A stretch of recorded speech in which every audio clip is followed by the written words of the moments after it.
gente, dando continuidade ao estudo da bioquímica e dando continuidade aos compostos inorgânicos, agora a gente vai falar sobre os sais minerais.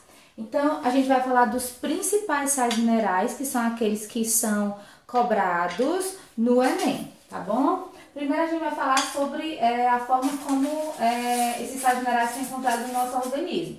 Eles são dissolvidos na forma de íons, eles podem aparecer formando cristais, como por exemplo na formação dos nossos ossos, dos nossos dentes, e combinados com moléculas orgânicas. Então, os sais minerais são compostos inorgânicos, assim como a água, e podem aparecer de três formas no nosso organismo: ou dissolvidos na forma de íons, formando cristais, ou combinados com moléculas orgânicas.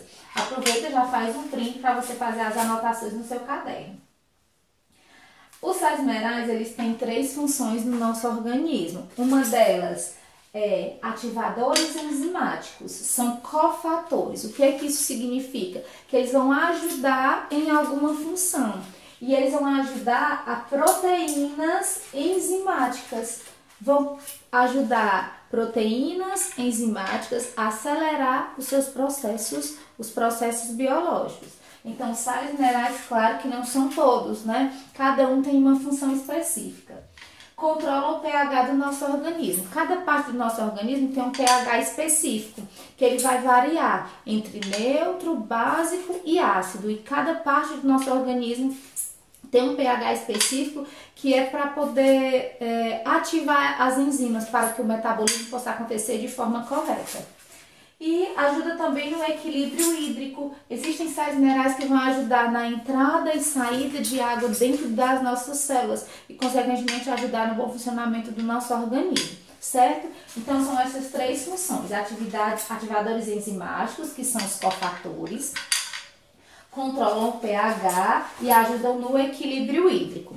Eu vou listar para vocês os principais sais minerais e na ordem como eles são cobrados.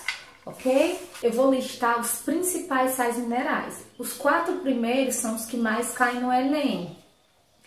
Então, a gente vai dar um pouquinho mais de ênfase a eles, ok? Então, a gente vai começar a falar sobre o sódio e potássio. O sódio e potássio é um dos mais cobrados, tanto no que diz respeito à sua função, quanto ajudar nos impulsos nervosos, síntese de proteínas e metabolismo celular, como também no transporte de substâncias para dentro da célula, que é chamado de transporte ativo, que isso a gente vê mais na frente. Então, o sódio e o potássio, eles vão entrar e sair de dentro das nossas células em uma determinada quantidade. A gente vai precisar de mais sódio fora e de mais potássio dentro. E os dois, eles vão ajudar. Os dois em conjunto ajudam nos impulsos nervosos, vão ajudar na síntese de proteínas. A gente já sabe que síntese é produção, então na produção de proteínas e no metabolismo celular, ok? Então, primeiro sais minerais, sódio e potássio, que vão ter essas funções, ok? Outro sal mineral muito importante é o ferro. O ferro, ele vai ajudar na síntese da hemoglobina. A hemoglobina é uma proteína que tem nas hemácias, que são as células vermelhas do sangue, e essas hemácias ajudam a transportar os gases dentro do nosso organismo. Então, se falta ferro no organismo, falta hemoglobina e, consequentemente, vai haver um problema no transporte de gases, vai ter uma carência nesse transporte de gases. A falta desse ferro e, consequentemente, a não formação da hemoglobina também vai acarretar em anemia. E a gente tem que prestar atenção nesse ponto porque essa anemia causada pela ausência de ferro é chamada de anemia ferropriva ou ferropênica. Não confundir com anemia falciforme. A anemia falciforme é aquela que o indivíduo já nasce com ela. É uma anomalia genética em que as hemácias têm uma falsa forma, certo? Então, o ferro, ele vai ser responsável pela síntese da hemoglobina, que é uma proteína. E a falta do ferro causa anemia. Anemia ferropriva ou ferropênica. Anemia falciforme, o indivíduo já nasce com ela. É um problema genético. Terceiro sal mineral importante em provas, tá aprendendo ali, é o cálcio, certo? O cálcio ele vai ajudar na contração muscular, na coagulação sanguínea, porque ele vai ajudar na formação de uma substância chamada de protrombina, que é produzida lá no fígado e ajuda na coagulação sanguínea. E ela é importante para a formação dos nossos ossos.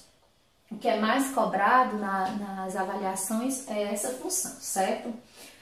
A falta de cálcio, quando o indivíduo é criança, causa o raquitismo. Então, o indivíduo não cresce, tem os ossos mais fracos e as perninhas começam a entortar. Já quando o indivíduo é adulto, e principalmente isso acontece principalmente em mulheres, acontece a osteoporose, que é quando o organismo não consegue mais absorver o cálcio, aliás, não consegue absorver como quando era criança. O nosso organismo vai conseguir absorver até mais legal, de forma legal, até mais ou menos uns 20 anos de idade. Depois disso, essa absorção ela vai ficando menor, ela vai ficando mais lenta. E aí pode causar esses ossos porosos, por isso que isso acontece principalmente quando as mulheres estão no período da menopausa, por isso que qualquer queda pode provocar a quebra desses ossos, tá?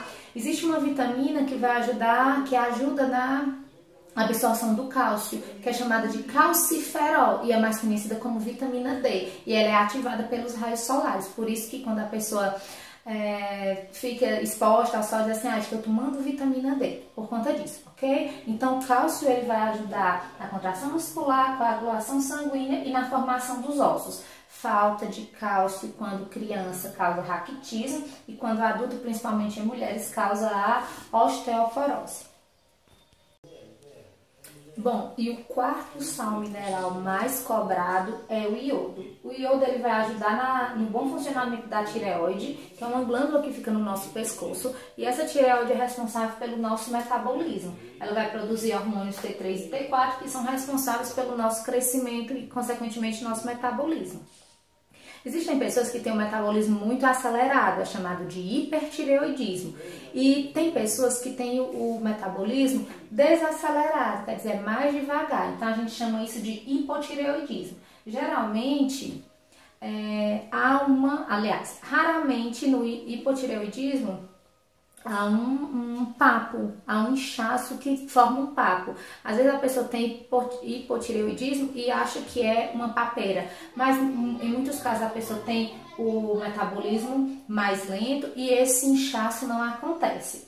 É importante lembrar que o hipotireoidismo, que é o baixo funcionamento da tireoide, ela causa o bócio endêmico ou carencial. Antigamente era chamada de endêmico porque era mais no Nordeste.